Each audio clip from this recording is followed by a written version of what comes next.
மல்லி போய் லாயரை பார்க்குறாங்க. அந்த லாயர் சொல்கிறாரு, மேடம் உங்கள் ஹஸ்பண்டை இப்போ பயங்கரமாக சிக்க வச்சுருக்காங்க. உங்கள் ஹஸ்பண்டை வெளியே கொண்டு வரணும். முதல்ல கொண்டு வந்ததுக்கு அப்புறம் தான் அவங்க அக்கா அவருடைய சொத்தெல்லாம் ஆட்டிய போகிறாங்க இல்லையா, அதெல்லாம் வந்து எனக்கு தெரியாமல் பொய்யான முறையில் என்கிட்ட கையெழுத்து வாங்கி சொத்தெல்லாம் அவங்க பேர் மாற்றிட்டாங்க அப்படின்னு அதுக்கு ஒரு கேஸ் போடலாம். அதுக்கு முதல்ல உங்கள் ஹஸ்பண்ட் வெளியே வரணும். அதுக்கான வழியை முதல்ல பாருங்கள் சார். இப்போ என் ஹஸ்பண்ட் வெளியே கொண்டு என்ன பண்ணணும்? ஒன்று அவங்க கேஸை வாபஸ் ஆகணும். அதுக்கு நீங்கள் என்ன பண்ணணும்? அவங்களுக்கு தர வேண்டிய பணத்தெல்லாம் கொடுத்து முடிக்கணும். அப்படி முடிச்சிட்டிங்கன்னா கண்டிப்பாக அவங்க போட்ட கேஸை வாபஸ் வாங்கிடுவாங்க. சில பேர் காசுக்காக இப்படி பண்ணியிருப்பாங்க. ஒரு சில பேர் உங்கள் ஹஸ்பண்டுக்கு பிடிக்காத யாராவது அவங்கள தூண்டி விட்டு கூட இப்படி பண்ண வச்சுருக்கலாம். நீங்கள் போயிட்டு அந்த இன்வெஸ்டர்கிட்ட பேசுங்க. பேசி ஒரு முடிவு பண்ணுங்கள். அவங்க இந்த கேஸை வாபஸ் வாங்கிட்டாங்கன்னா அப்புறம் கேஸ் கண்டிப்பாக ஒன்றும் இல்லாமல் போயிடும். விஜய் வெளியே வந்துடுவார் மேடம் அப்படின்னு லாயர் சொல்கிறாரு. மல்லி ஒன்று சரி நான் போய் இந்த இன்வெஸ்டரை பார்த்து பேசுகிறேன் அப்படின்னு சொல்லிட்டு மல்லி அன்னப்படி நடிச்சிட்டு போகிறாங்க. 2 பேரும் போய் இன்வெஸ்டரை பார்க்குறாங்க. அதில் ஒருத்தர் தான் எல்லாமே மூலதனமாக இருக்கார். அவரை பார்த்து மல்லி பேசுகிறாங்க. அவர் வந்து மல்லியை பார்த்ததும், நீ எதுக்குமா இங்கே வந்திருக்க, உனக்கு என்ன வேணும் அப்படின்னு கேட்குறாரு. இல்லை சார், என் ஹஸ்பண்ட் இப்போது ஜெயிலில் இருக்கார். நான் மகேஷ் விஜயோடைய மனைவி தான். ஸோ என் ஹஸ்பண்ட் எப்படியே வெளியே கொண்டு வரணும் சார். அதுக்காக தான் நான் இங்கே வந்திருக்கேன். ப்ளீஸ் சார், கண்டிப்பாக உங்கள் பணத்தை நான் கொடுத்துருவோம் சார். என் ஹஸ்பண்ட் ஒன்றுங்களை ஏமாற்ற மாட்டார் சார் அப்படின்னு மல்லி சொல்கிறாங்க. அதுக்கு இந்த இன்வெஸ்டர் சொல்கிறாரு, நீ உங்கள் ஹஸ்பண்ட் ஏமாற்ற மாட்டாருமா, அப்போ எதுக்கு பொய்யான செக்கை கொடுத்தாரு? கேட்க வந்து எங்களை அன்றைக்கி மீட்டிங் அப்போ அடிக்க ட்ரை பண்ணார். உங்கள் ஹஸ்பண்ட் இப்போ தான் கொஞ்சம் நாளாக மனுஷனாகவே இல்லை. உங்கள் ஹஸ்பண்ட் ரொம்ப மோசமாக இருக்கான். அவனை பார்த்து எங்களுக்கு பயமாக இருக்குது. எங்களால் அவன்கிட்ட இனிமேல் பிஸ்னஸ் பண்ண முடியாது. அதுக்கு தான் எங்கள் பணத்தை கேட்டோம். அதுக்கு பொய்யான செக்கை கொடுத்து எங்களை ஏமாற்ற பார்க்குறான். அப்படி இருக்கும்போது நாங்கள் எப்படிமா உங்கள் ஹஸ்பண்ட் கொடுத்த கேஸை வாபஸ் வாங்க முடியும்? அதெல்லாம் முடியாதுமா. ஃபஸ்ட்டு அவன் எங்களுக்கு பணத்தை கொடுக்கட்டும், அதுக்கப்புறம் கேஸை வாபஸ் வாங்குறோம் அப்படின்னு அந்த இன்வெஸ்டர் சொல்கிறாரு. மல்லி ஒன்று, இல்லை சார், அவர் வெளியே வந்தால் சார் உங்களுக்கு காசு தர முடியும். ப்ளீஸ் சார், கண்டிப்பாக நான் உங்களை ஏமாற்ற மாட்டோம் சார். நாங்கள் பணத்தை கொடுத்துறோம் சார். எப்படியா அந்த கேஸை மட்டும் கொஞ்சம் வாபஸ் வாங்குங்க சார் அப்படின்னு மல்லி பயங்கரமாக அழுகுறாங்க. ஆனால் அந்த இன்வெஸ்டர் முடியவே முடியாதுன்னு சொல்லிடுறாரு. வேறு வழி இல்லாத தெரியாமல் மல்லி அங்கேருந்து வெளியே வந்துடுறாங்க. மல்லி போன உடனே அந்த இன்வெஸ்டர் கால் பண்ணி மேனேஜர்கிட்ட பேசுகிறாரு. ஹலோ மேனேஜர், குணசேகரன் தானே? என்னங்க, அந்த மல்லின்னு சொல்லி ஒரு பொண்ணு வந்துச்சு, வந்து பயங்கரமாக அழுகுது. என் ஹஸ்பண்டை எப்படியா வெளியே கொண்டு வாங்க, கேஸை வாபஸ் வாங்க, நான் உங்களுக்கு பணத்தை கொடுத்துறேன் அப்படிலாம் சொல்லுது. என்ன பண்ணேன் இப்போ நான் அப்படி கேட்கவும் குணசேகரன் உடனே, என்ன சார் திருப்பி எப்படி கேட்குறீங்க? நாங்கள் என்ன சொன்னோம் உங்கள்கிட்ட, நாங்கள் சொல்கிற மாதிரி கேஸ் போடுங்க. உங்களுக்கு பணம், அந்த பணத்துக்கு இன்ட்ரெஸ்ட்டோட நாங்கள் உங்களுக்கு நல்ல பல்கான அமௌண்ட் தரணும்னு சொல்லியிருக்கோம்ல. மேடம் கண்டிப்பாக கொடுப்பாங்க. அது வரைக்கும் நீங்கள் அவசரப்படாதீங்க, கொஞ்சம் பொறுமையாக இருங்க சார். கண்டிப்பாக உங்களுக்கு உங்கள் பணம் கிடச்சிரும். நாங்கள் இந்த பிரச்சனை மூலயமா ஒரு திட்டம் போட்டிருக்கோம். அந்த திட்டத்தில் ஈஸியாக விஜய் நாங்கள் கவுக்க போகிறோம். ஆனால் நீங்கள் எதிர்பார்த்த மாதிரி இல்லை, இது வேறு மாதிரி. ஆனால் உங்களுக்கு உங்கள் பணம் வந்துடும் சார், அது எந்த பிரச்சனையும் இருக்காது அப்படின்னு குணசேகரன் சொல்கிறாரு. உடனே இன்வெஸ்டரும் சரி என்னமோ பண்ணி தொலைங்க, ஆனால் அந்த பொண்ணு அழுகிறத பார்க்கும்போது ரொம்ப பாவமாக இருக்கியா, இருந்தாலும் நீங்கள் பண்ணலாம் கொஞ்சம் அதிகம் தான்யா அப்படின்னு அந்த இன்வெஸ்டர் சொல்கிறாரு. என்ன சார் பண்ண முடியும், நம்ம கையில் என்ன இருக்குது, மேடம் சொல்கிறாங்க நம்ம செய்கிறோம், விடுங்க சார் பார்த்துக்கலாம் அப்படின்னு மேனேஜர் சொல்கிறாரு. இது எல்லாத்தையும் நம்ம மல்லி ஒட்டி கட்டுறாங்க. அப்போது அந்த இன்வெஸ்டருக்கெல்லாம் பிரச்சனை நம்ம மேனேஜர் தான்.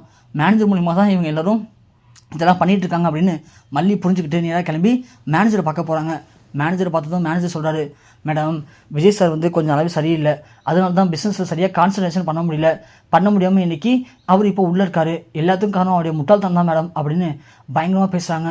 ஆனால் ஒரு கட்டத்துக்கு மேலே மல்லி மேனேஜரை கண்டிப்பாக மேனேஜர் ஏதோ பிரார்த்தனை பண்ணுறான் அப்படிங்கிறத புரிஞ்சுக்கிட்ட மேனேஜர்கிட்ட மல்லி கேட்குறாங்க, ஏன் சார் கம்பெனி அக்கௌண்ட்டில் பணமே இல்லைன்னு சொல்கிறீங்களே, அப்போ எதுக்காக சார் நீங்கள் செக் போட்டு கொடுத்தீங்க அந்த இன்வெஸ்டர்களுக்கெலாம் அப்படின்னு கேட்க மேனேஜர் அப்படி டக்குன்னு ஷாக்காக நிற்கிறாரு. ஐயோ என்ன அது இப்போ என்ன பண்ண போகிறோம் அப்படின்னு தெரியாமல் திருத்துன்னு முடிக்கிறாரு. அவர் முடிக்கிறத வச்சு மல்லி கண்டுபிடிச்சாங்க, சார் நீங்கள் ஏதோ பிரார்த்தனை பண்ணியிருக்கீங்க, அது நல்லாவே எங்களுக்கு பார்த்தா தருது, அப்பட்டமாக தருது. ஆனால் நீங்கள் அதை மறைக்க தான் பிரச்சனை பெருசாக போகுது. நீங்கள் வேணால் பாருங்கள், நீங்கள் ஒன்றும் முக்கியமாக ஆள் கிடையாது, யாரோ சொல்லி தான் நீங்கள் செஞ்சிட்ருக்கீங்க. ஆனால் நீங்கள் இப்படி அப்பாவி மாதிரி இருக்கிறனால லாஸ்ட்டாக எல்லா பழியும் உங்கள் தலை வெளியே போகுது. அப்படி மட்டும் நீங்கள் தான் எல்லாத்துக்கும் காரணமாக இருந்தீங்க அப்படின்னா கண்டிப்பாக நீங்கள் ஆயுசுக்கும் வெளியே வர முடியாத அளவுக்கு பிரச்சனை பெருசாக போயிடும் அப்படின்ற மாதிரி இங்கே பயங்கரமாக பயமுறுத்தி விட்றாங்க. பயமுறுத்தி விட்டு மல்லி இங்கே கிளம்பிடுறாங்க. உடனே குணசேகரன் என்ன பண்ணுறாரு அப்படின்னா ராஜேஷ்க்கு கால் பண்ணி மல்லி வந்தது, மல்லி போய் இன்வெஸ்டரில் பார்த்தது, இன்வெஸ்டர் பேசினது, இனி என்ன நடக்க போகுது அப்படி இப்படின்னு இங்கே மேனேஜர் கால் பண்ணி ராஜுக்கிட்ட பேசுகிறாங்க. ராஜு ஒன்று, மேனேஜர் அதெல்லாம் ஒன்றும் இல்லைங்க, அதெல்லாம் யாராலையும் ஒன்றும் பண்ண முடியாது, நீங்கள் கொஞ்சம் அமைதியாக இருங்க. நாம் போட்டு திட்டப்படி இப்போ தான் விஜயோட சொத்துவத்தையும் என் பேருக்கு மாற்றுறதுக்கான வேலையை பார்த்துட்ருக்கோம். இன்னும் 2-3 நாளில் எல்லாத்தையும் என் பேரில் மாற்றிடுவேன். மாற்றுறதுக்கு அப்புறமா நான் சொன்ன மாதிரியே அந்த மல்லியை முதல்ல வீட்டோட துரத்திடலாம். அதுக்கப்புறமா நான் உங்களுக்கு கொடுத்த வாக்குப்படி உங்களுக்கு ஒரு பீச் ஹவுஸு, காரு, பிஸ்னஸ் பண்ணுறதுக்கு தேவையான பணம்னு நான் உங்களுக்கு கொடுத்த டீலை முடிச்சு கொடுத்துருவேன். நீங்கள் அதுக்கப்புறமா அதோட செட்டில் ஆகிடலாம் அப்படின்னு ராஜி சொல்கிறாங்க. அது எல்லாத்தையும் இங்கே மேனேஜர் கேட்டுக்காரு. மேனேஜர் பேசுகிற எல்லாத்தையும் நம்ம மல்லி சைடில் ஜன்னல் வழியான்னு ஃபோனில் வீடியோ எடுத்துறாங்க. ராஜி இப்போ தான் புரியுது, ராஜி மேனேஜர் எல்லாம் சேர்ந்து தான் அந்த இன்வெஸ்டருக்கு பிளான் பண்ணி கொடுத்து விஜயை உள்ள தள்ளியிருக்காங்க அப்படிங்கிறது மல்லிக்கு புரியுது. மல்லி இதை எடுத்த வீடியோ எடுத்துகிட்டு நேராக ஜெயிலுக்கு போகிறாங்க. ஜெயிலுக்கு போயிட்டு விஜய்கிட்ட காட்டுறாங்க. பாருங்கள் விஜய், நீங்கள் சொல்கிறீங்களே உங்கள் அக்கா நல்லவங்கன்னு சொல்லிட்டு, உங்கள் அக்கா என்ன நல்லவங்க அப்படிங்கிறத நீங்களே பார்த்து தெரிஞ்சுக்குங்க, இந்தாங்க அப்படின்னு வீடியோவாக காட்டுறாங்க. விஜய் வீடியோ ஃபுல்லாக பார்க்குறாரு. பார்க்கும்போது தான் விஜய்க்கு புரியுது, இன்வெஸ்டர் அப்புறம் மேனேஜர் எங்கள் அக்கா 3 பேரும் கூட்டு காலனிலாம் சேர்ந்து தான் என்ன பழி வாங்கியிருக்காங்க. எல்லாமே என்கிட்ட இருக்க சொத்துக்காக தான்.